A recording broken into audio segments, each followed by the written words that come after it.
祝您健康，步步高，路日的。 Isipin mo to, kung merong magmura sa'yo sa language na hindi mo naman naiintindihan, kahit sigawan ka pa ng todo niyan, malamang matatawa ka lang.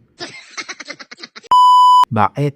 Kasi wala naman siyang meaning para sa'yo.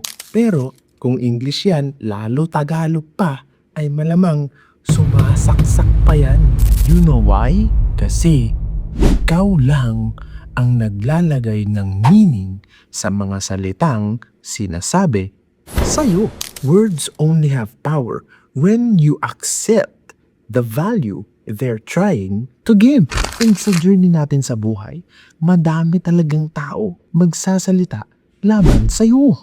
Sasabihin nila, hindi mo kaya, hindi ka sapat, hindi ka para dyan. The question is, kailangan mo bang tanggapin lahat ng yan? You can actually choose. Hindi porket iniabot sa'yo, ay kailangan mong kunin. Ganito, pag ba inabutan kita ng basura, tubutulo-tulo pa, kukunin mo na lang?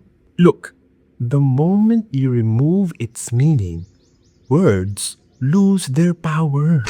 And remember, if you are anchored in your identity in Christ, hindi na mahalaga kung ano pang sasabihin ng iba.